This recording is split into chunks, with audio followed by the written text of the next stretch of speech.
Lesson 9, Part 3, Prepositions with the Genitive. Apa with the genitive means from. Now, I'm going to show you a lot of examples of these in sentences in actual verses in Greek in the New Testament. If you want to, at any point, stop the recording and take a closer look at something, you can do that.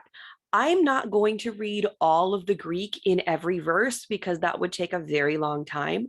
What I'm going to do is I'm going to read just the underlined portion in the Greek, and then I'm going to read the entire verse or portion of the verse that we have listed in English. I'm not going to read the references or anything that's not underlined in Greek just to save us some time. So here we have apa to hupnu, and Joseph being raised from sleep. To hupno is in the genitive, so we have apa with the genitive meaning from. Apa tes meluses orges, who hath warned you to flee from the wrath to come, or you could say from the coming wrath. Op emu, depart from me, ye that work iniquity. Now you'll notice there's an omicron missing here. Just like Allah can contract when followed by a word that starts with a vowel, any two-syllable preposition that ends with an alpha or an omicron does this as well. So it's a two-syllable preposition that ends in alpha or omicron. When the next word starts with a vowel, you're going to drop that alpha or omicron. Apa Abraham. So all the generations from Abraham to David are 14 generations. Apa Anatalon. There came wise men from the east to Jerusalem. Apa tes Galileas. There followed him great multitudes of people from Galilee. Apa ton carpon auton. Ye shall know them by their fruits. Now here you're looking at this and going, but by doesn't mean from. That's true. Prepositions have a range of meanings and they often overlap differently in different languages. That's why I'm showing you more than just a couple of examples, trying to give you the full scope of how far this preposition can go. Most of the time, though, you're going to be able to translate it as from. Only when you can't translate it as from should you maybe look for another way to translate it. This one, we technically could translate it as from and it would work.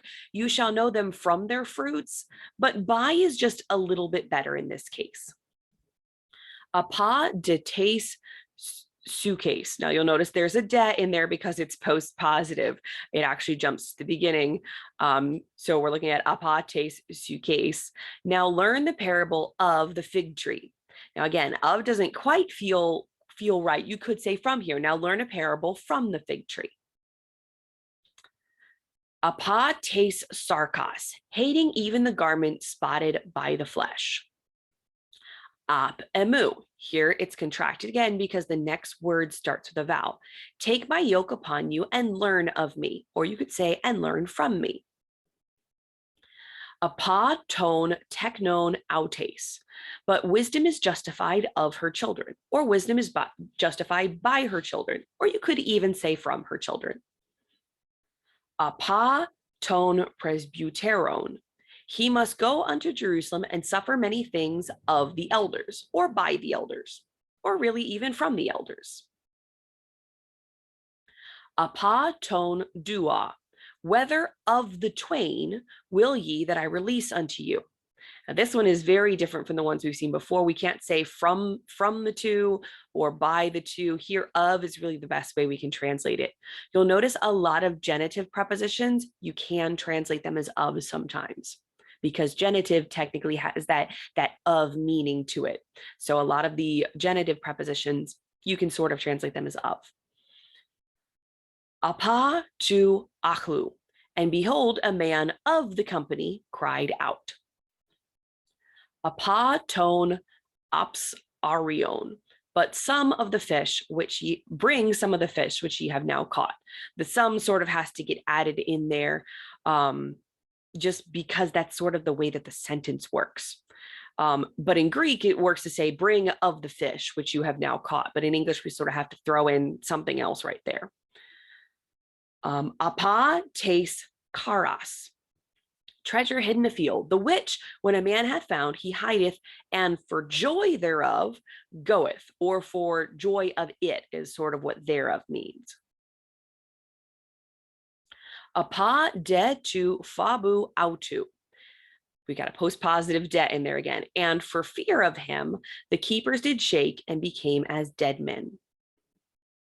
Apa tu aklu, and he could not for the press or the multitude.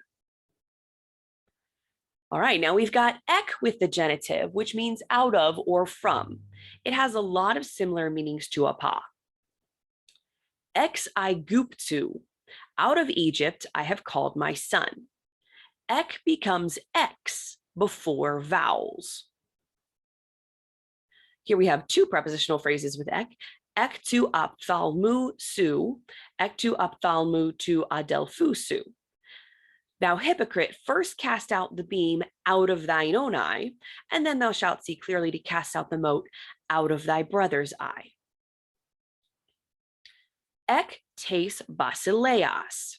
The Son of Man shall send forth his angels, and they shall gather out of his kingdom all things that offend, and them which do iniquity. Ek su. And now Bethlehem, in the land of Judah, art not the least among the princes of Judah, for out of thee shall come a governor. Ek ton uranon. And lo, a voice from heaven saying, Ek gar tu perisumatas. Gar is also a post-positive conjunction, so we sort of jump that to beginning.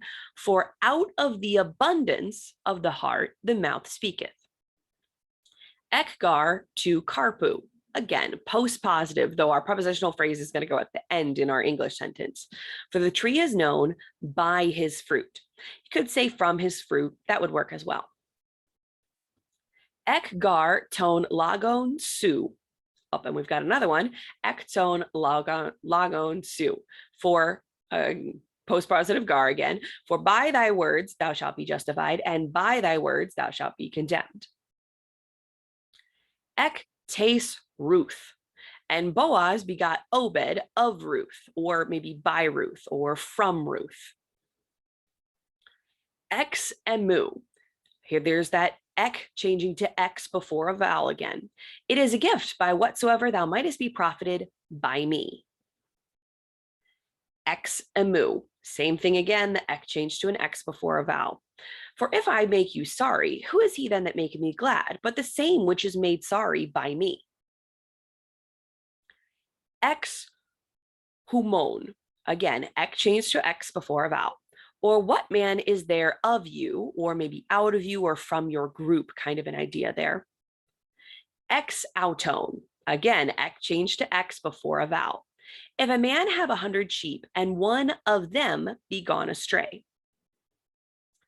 Ek ton dua, whether of the twain, or you could say which of the two, did the will of his father. Ek tes hodoiparias. Jesus, therefore, being wearied with his journey, sat thus on the well. Or instead of with his journey, you can maybe say because of his journey or from his journey.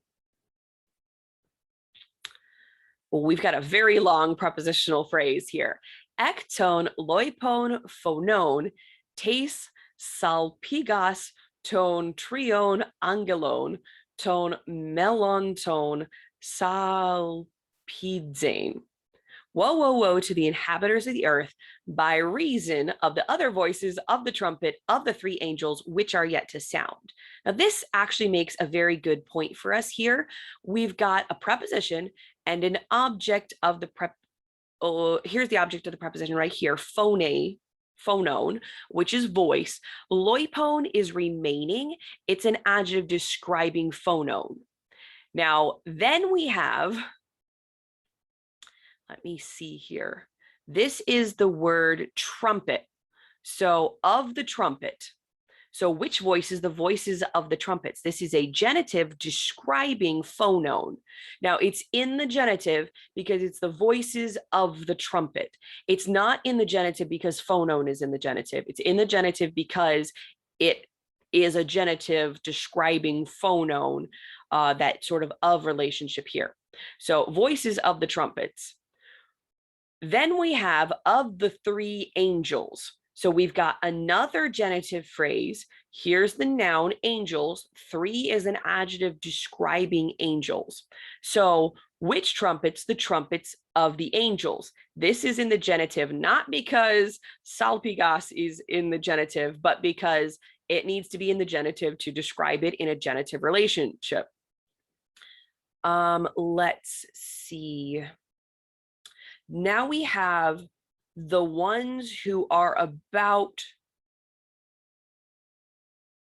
to sound a trumpet.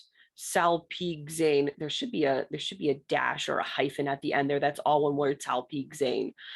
So the ones who are about to sound is what that is. This is actually a participle right here, and this salpigzane or salpigzane is a infinitive, which if you haven't learned that, don't worry about what that means. But the ones who are about to sound, that's all a genitive phrase describing angels. So that makes a really, really long phrase, but technically all of this is a prepositional phrase. We've got an object of, that's an adjective. We've got the object of the preposition, something describing the object of the preposition, something describing what's describing the object of the preposition, and then something describing what's describing the object of the preposition. So a lot of sort of adjectival kind of ideas going on here, though in Greek, there are lots of genitives. All right, next one, we've got ek to panu, and they nod their tongues for pain or from the pain or because of the pain. All right, now we've got epi with the genitive, which means over or on or at the time of. Ep archieron, Annas and Caiaphas being the high priest, or we could have said at the time that Annas and Caiaphas were the high priests. Now, we don't actually have a note about this one, but ep, because actually, I should have a note about this one. Epi is the one exception to the rule about it have to being an omicron or an alpha. Epi also contracts when it's followed by a vowel, of a word that begins with a vowel. Epi Elisayu, and many lepers were in Israel in the time of Eliseus the prophet. Epi Claudiu Caesaras, which came to pass in the days of Claudius Caesar. So sort of like at the time of would work there as well. Epi cleanings, and behold, they brought to him a man sick of the palsy lying on a bed. Now these first ones here, if you were trying to translate them and you tried to like throw in an on, Annas and Caiaphas on the high priest, like that doesn't make any sense. Annas and Caiaphas over the high priest. What on earth? Annas and Caiaphas, at the time that they were high priest. Okay, that makes a lot more sense. And many lepers were in Israel on Elijah. Many lepers were in Israel over Elijah. Many lepers were in Israel at the time of Elijah. Oh, that one makes sense. Which came to pass on Claudius Caesar, which came to pass over Claudius Caesar, which came to pass at the time of Claudius Caesar. Oh, that's the one that makes sense. Now, if we come down to this one, and behold, they brought it to him a man sick of the palsy lying at the time of a bed, makes no sense at all. But, and behold, they brought to him a man sick of the palsy lying on a bed. Okay, that one makes sense. So when you've got some prepositions that are very different in meaning for your translations, try them out and see which one makes sense and use the one that makes sense. If none of them make sense, go for something that's close, but just a slightly different shade of meaning. Let's see, epi tone domaton, and what ye hear in the ear, that preach ye upon the housetops or on the housetops. Epi gace, for if he were on earth, he should not be a priest. Now we've got kata, which is the genitive, which means down or from or down from or against. Kata to Kramnu. The whole herd of swine ran violently down a steep place into the sea. Kata tes kephales, and she broke the box and poured it on his head. But the idea here is that it's moving down. It's starting at the top of his head and moving down. Kaf hales tes parihoroi ru. And there went out a fame of him through all the region, or maybe down all the region, roundabout. Kath humon. Blessed are ye when men shall revile you and persecute you and shall say all manner of evil against you falsely for my sake.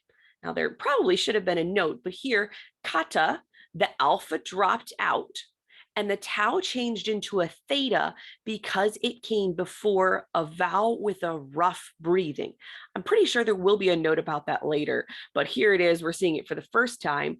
The alpha drops because it's followed by a vowel, and then the tau changes into a theta because there's a rough breathing after it. Kata su. Therefore, if thou bring thy gift to the altar, and bear remembrance that thy brother had something aught against thee. Kata tu patras autu.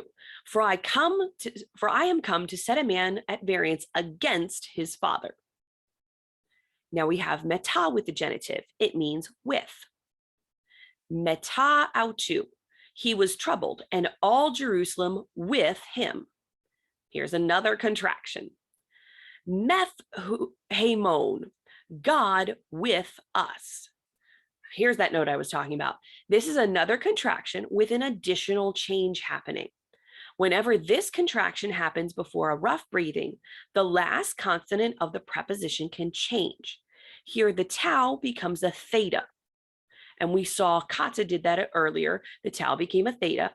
A pa can also do this, and the p becomes a phi. That's only before rough breathings when the last vowel drops out because it's followed by a rough breathing.